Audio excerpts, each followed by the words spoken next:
Aujourd'hui, je voudrais te parler du passage par la mort terrestre de Jésus, celui que tu connais sous le nom d'Isa et que tu considères comme le prophète pur et saint, celui qui faisait des miracles, qui donnait vie à l'oiseau, que l'on a conduit jusqu'à la croix, qui est élevé au ciel, qui demeure vivant auprès du Père et qui reviendra dans les derniers temps juger le monde entier, comme l'enseigne la foi chrétienne.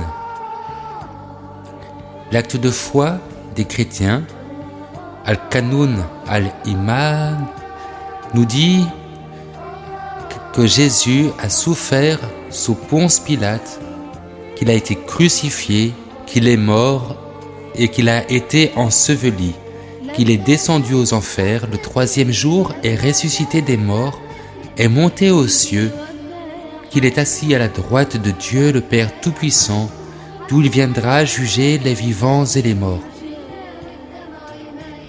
Mais que s'est-il passé entre sa condamnation à mort par les Romains et son élévation au ciel?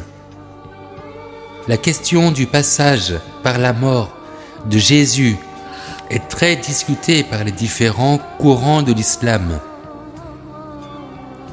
Le Coran nous dit plusieurs choses à ce sujet. Le verset qui détaille le plus les derniers moments de la vie de Jésus nous dit qu'Allah a déjoué le plan des Juifs et que Jésus n'a été ni tué ni crucifié, mais que cela semblait l'être. C'est la sourate 4, Aya 157, verset 157. Et à cause de leurs paroles, nous avons vraiment tué le Christ, Jésus, fils de Marie, le messager d'Allah. Or, ils ne l'ont ni tué, ni crucifié, mais ce n'était qu'un faux semblant.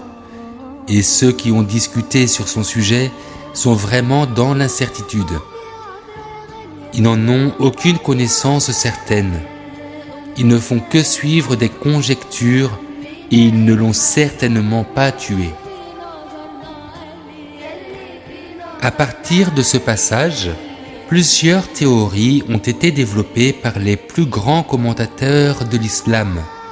La théorie qui a le plus été propagée est celle du faux semblant ou du remplacement à la croix de Isa.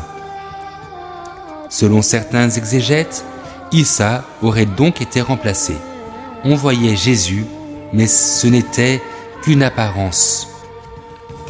Pour comprendre les derniers instants de la vie de Isa, il faut lire le Coran, Al-Qur'an dans son ensemble, c'est-à-dire avoir une lecture canonique du Coran, à la différence d'une lecture sélective qui est le fruit du fondamentalisme et la racine de toute radicalisation.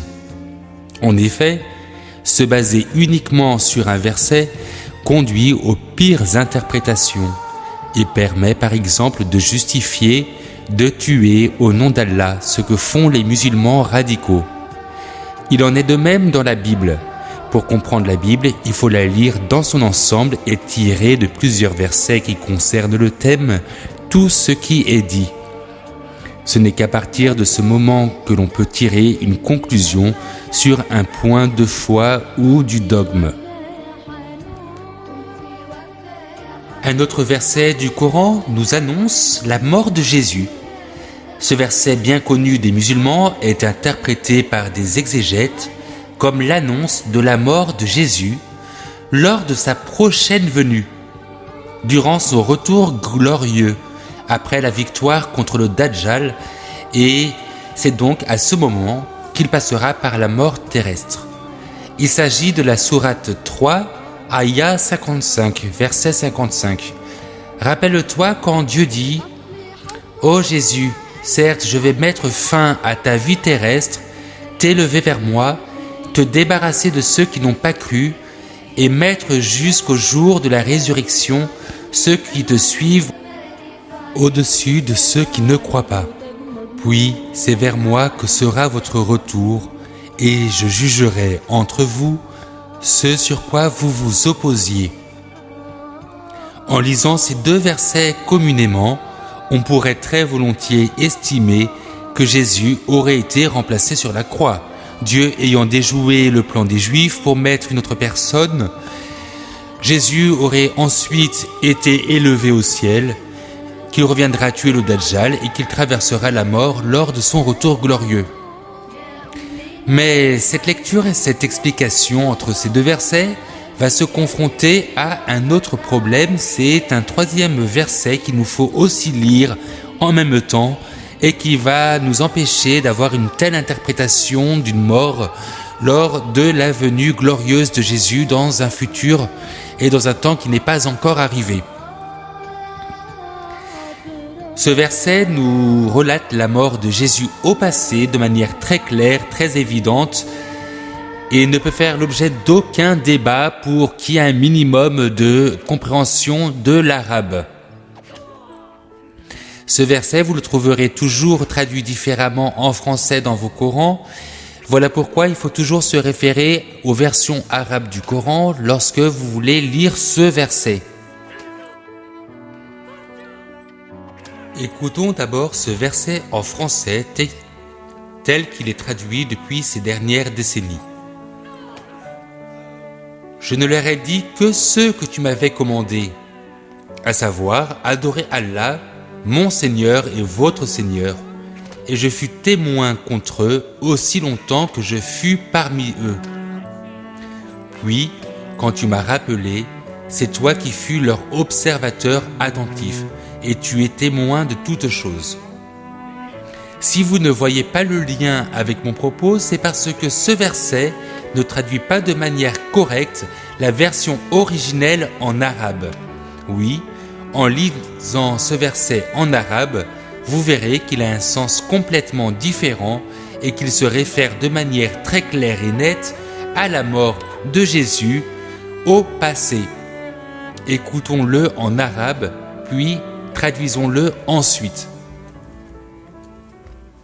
ما قلت لهم إلا ما أمرتني به أن اعبدوا الله ربي وربكم وكنت عليهم شهيدا ما دمت فيهم فلما توفيتني كنت أنت الرقيب عليهم وأنت على كل شيء شهيد. Vous l'avez bien entendu, Wallama Taufai Tani. Ce n'est pas moi qui l'ai récité, il s'agit de votre texte, récité par vos récitateurs, sur vos propres sites. Vous l'avez bien entendu de vous-même. Wallama Taufai Tani. Wallama, traduit par puis quand. Taufai Tani, on a bien la racine Tawafa appliquée à Jésus. Taufai Tani. Tawafa qui ne veut rien dire de plus que faire mourir. Que ce soit dans tous les autres versets du Coran qui comportent ce terme, ou dans le langage utilisé dans la vie courante, ou même encore en arabe littéraire. Il faut donc faire usage d'un faux semblant pour nier au verbe tawafa sa réelle signification.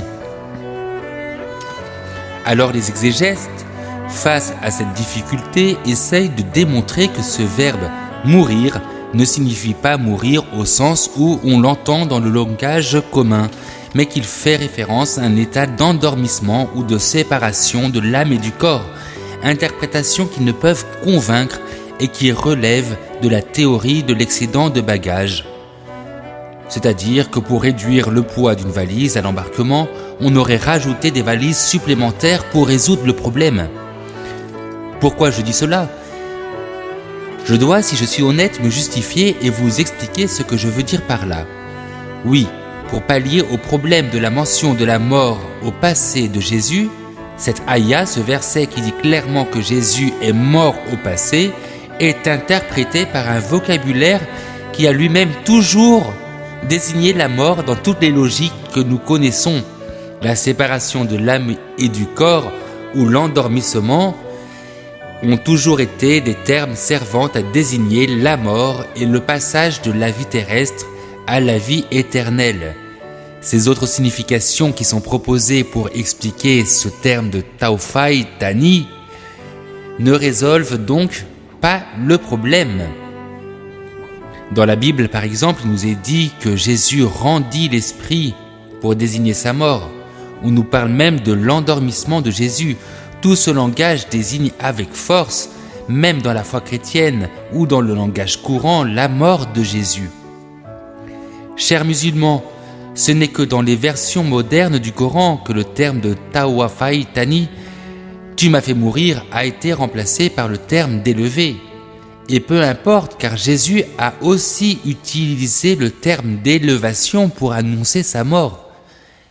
Une fois élevé de terre, j'attirerai tous les hommes à moi. Oui, mon cher ami, ce n'est que par un jonglage sémantique que vous pouvez essayer de fuir la réalité de la mention de la mort de Jésus annoncée au passé dans le Coran. Et il n'y a aucune possibilité pour sortir de ce problème avec rigueur intellectuelle. À un certain stade, il faut revenir au réel et désigner les idées par les termes qui les désignent. Mais comment pourriez-vous le faire puisque votre Dieu lui-même vous enseigne à cacher la réalité en remplaçant le vrai et le réel par une tromperie, de telle sorte que ce qui apparaît ne soit pas ce qui est. Si votre Dieu vous enseigne de telles pratiques, il est normal que vous ne puissiez admettre qu'un terme désigne sa réalité, mais qu'on le remplace par un autre. Maintenant que l'on a vu qu'Allah avait déjoué le plan des Juifs en faisant en sorte que la mort de Jésus semblait avoir eu lieu, mais qu'il ne s'agissait que d'une apparence, maintenant que nous avons vu que le Coran annonce la mort de Jésus au futur et qu'un autre verset annonce la mort de Jésus au passé, une lecture canonique du Coran nous impose de lire les 3 versets ensemble de manière cumulative afin d'en tirer une conclusion qui puisse satisfaire les 3 versets et qu'il n'y ait pas de contradiction entre eux. Rappelons bien que dans l'islam, les versets clairs eux-mêmes interprètent les versets ambigus. À la lecture de ces 3 versets, que pouvons-nous dire ? Nous pouvons dire qu'il y a eu réellement un plan des Juifs de mettre à mort Jésus, que Jésus va mourir au futur et que Jésus est mort au passé. Regardons donc à présent ce que dit un de vos plus grands exégètes sur les derniers instants de la vie de Jésus sur la croix. Issa a été remplacé sur la croix par Jésus. Voilà comment comprendre la sourate 4 au verset 157 et ce remplacement. Issa lui-même a été remplacé par Jésus. Toi aussi, mon enfant, aujourd'hui, tu peux remplacer Issa par Jésus. Amin. Bismillah bolibn wal ruh al-qudus al-wahid. Amin.